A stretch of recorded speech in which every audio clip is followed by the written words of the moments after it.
그럼 큐티의 할렐루야! 사랑하는 중고등부 친구들, 오늘도 극큐에 오신 여러분들을 환영하고 축복합니다. 여러분들은 지치고 힘들 때 누가 가장 먼저 생각나시나요? 그분이 왜 생각이 나시나요? 가장 사랑하니까, 가장 믿고 신뢰하니까.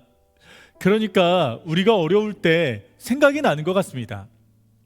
오늘 말씀의 욥도요, 이러한 고백을 하고 있는데요. 우리 어떤 말씀이 있을지 함께 먼저 기도하고 말씀을 나누겠습니다. 사랑의 하나님, 오늘도 변함없이 말씀의 자리에 우리를 인도하심에 감사합니다. 말씀을 알게 하시고 듣게 하시고 깨닫고 살아내는 은혜 더하여 주시옵소서. 예수님의 이름으로 기도드립니다. 아멘. 오늘 말씀은 욥기 23장 1절에서 17절까지 말씀입니다. 먼저 저와 여러분이 한 절씩 교대로 번갈아 가면서 읽어봅시다. 그러자 욥이 대답했습니다. 오늘까지도 내 쓰라린 원망은 계속되는구나. 내가 당한 일이 너무 심해서 신음소리도 나오지 않는구나. 오, 내가 그분을 어디서 찾을지 알 수만 있다면, 내가 그분의 거처를 갈 수만 있다면, 내가 그분 앞에서 내 사정을 내놓고 내 입을 할 말로 채웠을 텐데, 그분이 내게 뭐라고 대답하실지 알고 그분이 내게 하시는 말씀을 곰곰이 생각했을 텐데, 그분이 엄청난 힘으로 나를 반대하실까? 아닐세. 그분은 오히려 귀를 기울여 들어주실 걸세. 정직한 사람이라면 그곳에서 그분과 변론할 수 있을 것이네. 그리고 나의 심판자로부터 영원히 구원을 받을 것이네. 그러나 내가 앞으로 가도 그분이 계시지 않고 뒤로 가도 그분을 찾을 수가 없구나. 그분이 왼쪽에서 일하고 계실 때도 그분을 뵙지 못하고, 그분이 오른쪽으로 돌이키시나 도무지 만나뵐 수 없구나. 그러나 그분은 내가 가는 길을 아시는데, 그분이 나를 시험하시고 나면 내가 순금같이 나올 것이다. 내 발이 그분의 발자취를 딛고 옆길로 새지 않았으며 그분의 길을 지켰다네. 나는 그분의 입술의 계명을 떠나지 않았고 그분의 입에서 나오는 말씀을 꼭 필요한 양식보다 귀하게 여겼네. 그러나 그분이 정하신 뜻이 있는데 누가 바꾸겠는가? 그분은 무엇이든 원하시면 그대로 하시는 분이네. 그분은 나를 위해 정하신 일을 이루시고 또 그분께서 아직도 그런 계획이 많이 있다네. 그래서 내가 그분 앞에서 이렇게 괴로워하고 내가 그분을 생각하며 두려워하는 것이라네. 하나님께서 나를 낙심케 하시고 전능하신 분이 내게 어려움을 주시는구나. 그러나 내가 어둠 앞에서도 끊어지지 않았네. 그분이 내 얼굴을 어둠으로 덮지 않으셨다. 그러자, 오늘 이 1절의 그러자는 욥과 이 세 친구들의 이 3차 논쟁이 모두 다 끝나자 그러자입니다.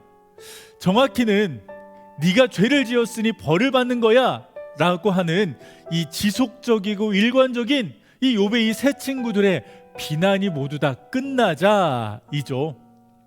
그러자 욥의 마음은 너무나도 힘이 듭니다. 원망은 계속되고 신음소리조차 나오지 않는 그런 지경입니다.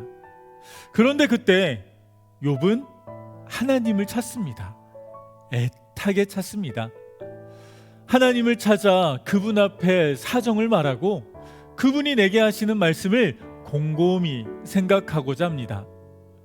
그분은 욥의 말에 귀를 기울여 주시고 욥과 변론할 수 있으실 것이라 간절히 굳게 믿고 있습니다.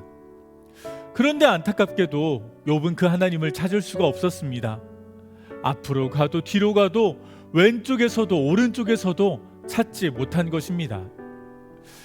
욥은 왜 이토록 하나님을 찾을까요? 왜 그토록 애타게 하나님을 구할까요? 힘들기 때문입니다. 어린아이가 힘들 때 부모를 찾듯 이 욥은 쓰라린 고통 중에 하나님을 찾아 이 자신의 상황을 토로하고 싶은 것입니다. 그분이라면 내 마음을 알아주시고 내 마음을 위로해 주실 것이라 확신하고 있는 것입니다. 욥은 하나님을 철저히 신뢰하고 있으며 떳떳이 이 주님 앞에 나아갈 수 있는 그런 정직한 자였기 때문입니다. 그리고 이러한 욥의 마음이 바로 그 다음 절에 계속 이어집니다. 10절.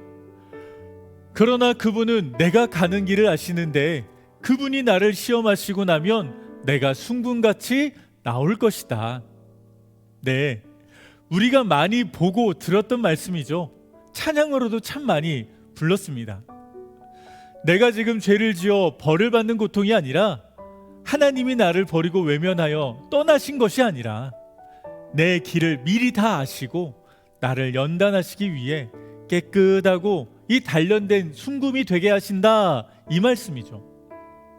14절. 나를 위해 정하신 일을 이루시고 그런 계획이 많이 있다는 이 고백과도 같은 것입니다. 욥은 비록 고난 중이었지만 이렇게 하나님을 신뢰하는 자였습니다. 그분의 계명을 떠나지 않았고 말씀을 꼭 필요한 양식보다 귀하게 여기는 그러한 자였습니다. 그러하기에 그는 인생 최고의 위기 앞에서도 하나님을 찾는 자가 된 것입니다.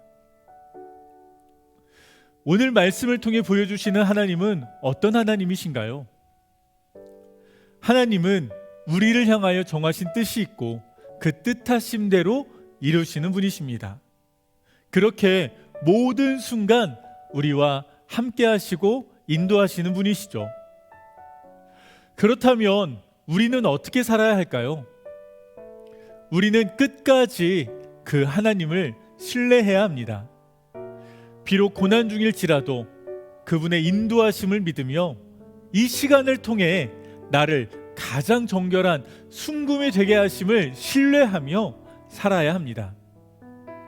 그렇게 하나님을 믿으며 정금 같은 삶으로 영광 올려드리는 우리 모두가 되길, 그러한 한 주의 삶이 되시길 간절히 축복합니다.